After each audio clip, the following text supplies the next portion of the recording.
ಕರ್ನಾಟಕದಲ್ಲಿ ವಿಶೇಷವಾಗಿ ಬೆಂಗಳೂರಿನಲ್ಲಿ ಭೂಮಾಫಿಯಾ ಚಟುವಟಿಕೆಗಳು ಹೆಚ್ಚುತ್ತಿರುವ ಬಗ್ಗೆ ಗಂಭೀರ ಆರೋಪಗಳು ಕೇಳಿಬರುತ್ತಿವೆ.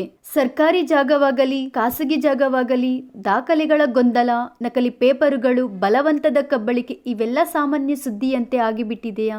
ಕಾನೂನು ಎಲ್ಲರಿಗೂ ಒಂದೇ ಎನ್ನುವ ಮಾತು ಕೇಳಿಬರುತ್ತಿದ್ದರೂ ಭೂ ಕಳ್ಳತನ ಪ್ರಕರಣಗಳಲ್ಲಿ ಕ್ರಮದ ಬಗ್ಗೆ ಪ್ರಶ್ನೆಗಳು ಉದ್ಭವಿಸಿವೆ.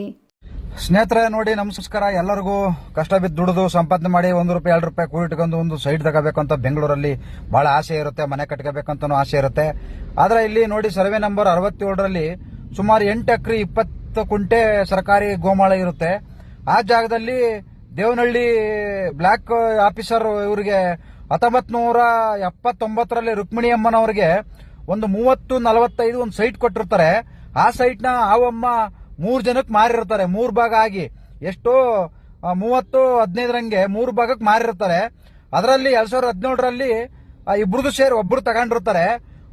ಅಲ್ಲಿ ಆ 30-40 ಏನು ಸೈಟ್ ಇದೆಯಲ್ಲ, ಅದ್ರ ಮೇಲೆ ಕಣ್ಣು ಯಾಕೆ ಬಿದ್ದಿದೆಯಂದ್ರೆ, ಆ ಸೈಟ್ ಹೊಡ್ಕೊಂಡ್ರೆ ಪಕ್ಕದಲ್ಲಿ 8 ಎಕರೆ 28 ಕುಂಟೆ ಇದೆಯಲ್ಲ, ಅದನ್ನು ಹೊಡ್ಕೋಬಹುದು ಹೆಂಗಾರ ಮಾಡ್ಕೊಂಡು. ಯಾಕಂದ್ರೆ ಇವತ್ತು ಕಂಪ್ಯೂಟರ್ ಈಗ ಮುಂಚೆ ಇಲ್ಲ, ಬುಕ್ದಲ್ಲಿ ಬರೆದಿಟ್ಟಿದ್ರು, ಅದು ಇರೋದು ಹುಡುಕಿದ್ರೆ. ಈಗ ಕಂಪ್ಯೂಟರ್ ಇದಕ್ಕಿದಂಗೆ ಎಲ್ಲ ಡಿಲೀಟ್ ಮಾಡಬಹುದು, ಯಾರದು ಬೇಕಾದ್ರೂ ಡಿಲೀಟ್ ಮಾಡಬಹುದು ಕಂಪ್ಯೂಟರ್ ಅಲ್ಲಿ.